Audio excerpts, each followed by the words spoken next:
Olá, compatriotas, tudo bem com vocês? Acho que vocês nem se lembram mais de mim, né? Porque faz tanto tempo que eu não apareço aqui. Bom, enfim, sou eu, a Cibele Laura.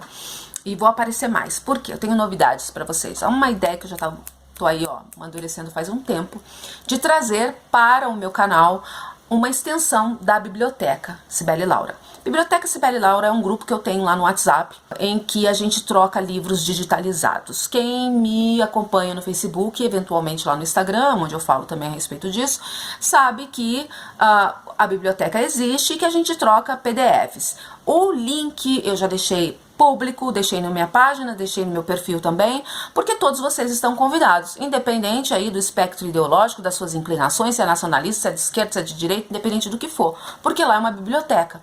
Eu só peço que vocês tenham responsabilidade ao subir um conteúdo e a falar sobre ele, porque a biblioteca não tem por fim apologia a absolutamente nada. O nosso intuito, o meu intuito ao criar a biblioteca foi estimular o conhecimento, sem queima de livros e sem caça às bruxas, mas sem fazer apologia a um eventual conteúdo que esteja, que um PDF, que um livro, um artigo, de repente esteja falando. Então sejam responsáveis e tenham bom senso para poder subir as obras. No mais, é livre para a gente falar sobre tudo. E aprender a lidar com o antagonismo, aprender a lidar com aquele que pensa diferente e também aprender a consultar as fontes daquele que pensa diferente. Vivemos num momento aí muito periclitante, muito difícil, em que a gente não sabe o que é fake news, a gente não sabe o que é uma manipulação, a gente não sabe nada. E quem que tá dizendo pra gente o que é verdade ou não? Facebook, Twitter. Essas plataformas aí do grande capital, essas plataformas que também são corporações extremamente comprometidas com os interesses que não são nossos. Então, vamos buscar a verdade onde? Nos livros, é onde sempre tem ali um componente, pelo menos, pode não ter a verdade absoluta, mas tem um componente da verdade, porque o conhecimento, ele é libertador, certo? Todos vocês estão convidados, então, para a Biblioteca Cibele Laura. Nesse vídeo, eu vou falar sobre um livro que terminei de ler ontem, falei bastante, quem me acompanha lá no Facebook, quem está acompanhando, quem já está na biblioteca sabe que é um livro que eu tenho falado bastante, porque realmente é um livro que me impressionou muito. É um livro que eu achei que não fosse tão interessante e ousado. Quem escreveu esse livro foi um escritor, médico dinamarquês, crítico da indústria farmacêutica e o que a indústria farmacêutica também fez com a medicina. Eu peço que vocês leiam o livro com a cabeça aberta, com a mente aberta, levando em consideração que a indústria farmacêutica é um complexo de corporações privadas. Nós não estamos falando de uma ciência, já que a ciência ali é um componente muito importante na produção do que se destina, medicamentos, imunizantes.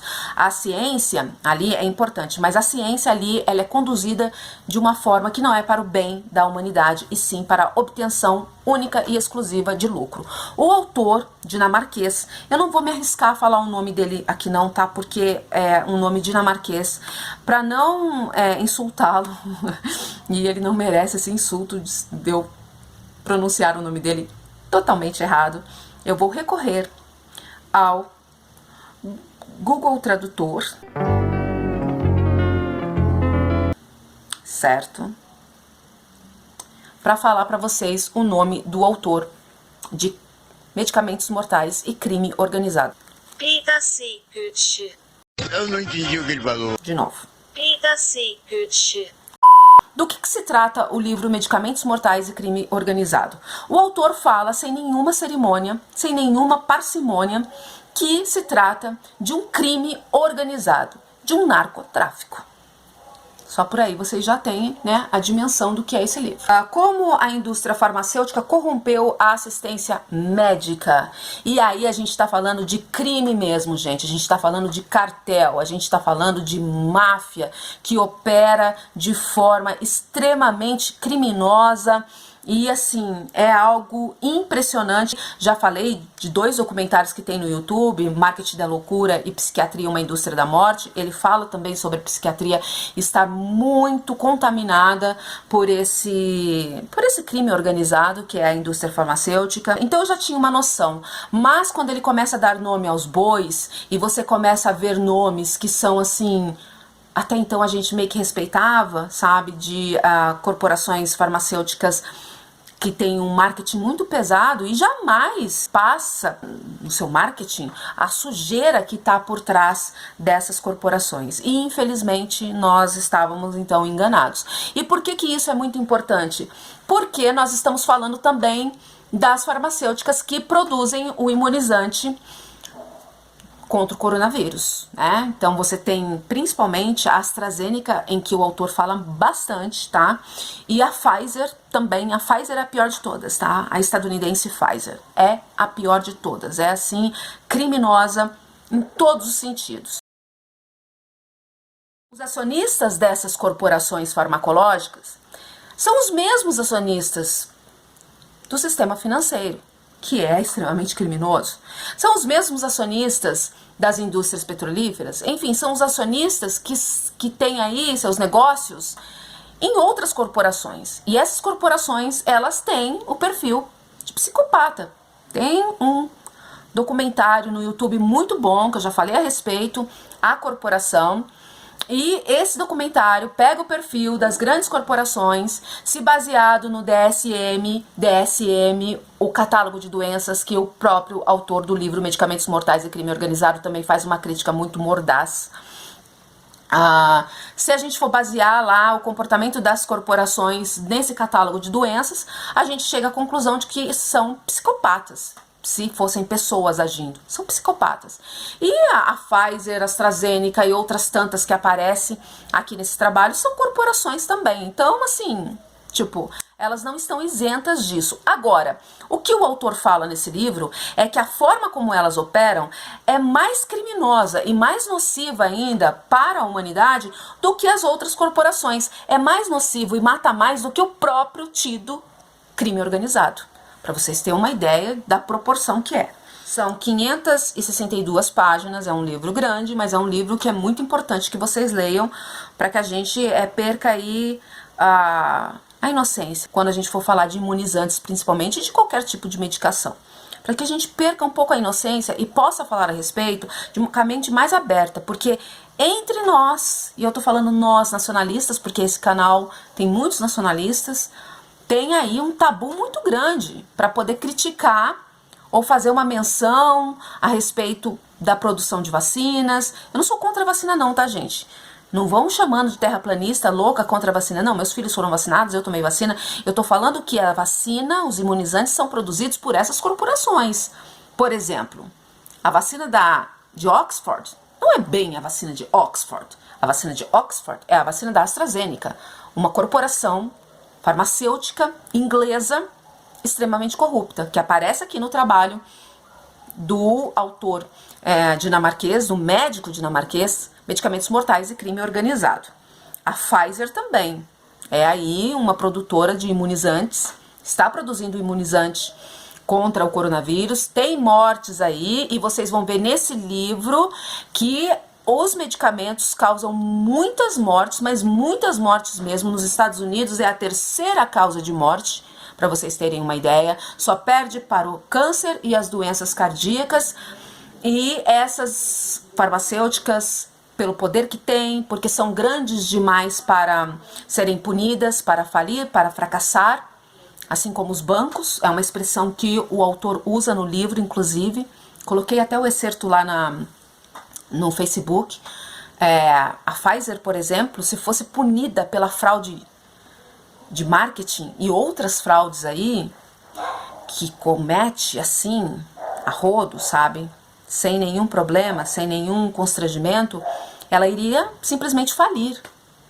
Mas ela é grande demais para falir. Ela tem as prerrogativas de ser uma grande corporação e não poder ser punida. Acontece que essa grande corporação está matando pessoas. E também é essa grande corporação que produz imunizante. E por isso que a gente não pode ter uma fé cega nos imunizantes, nas vacinas, como se isso fosse um produto impóluto de uma tida ciência universal e que é desenvolvida para o bem da humanidade. Não é bem assim, tá? Essa ciência hegemônica, ela está comprometida com os interesses das corporações e principalmente das corporações farmacêuticas.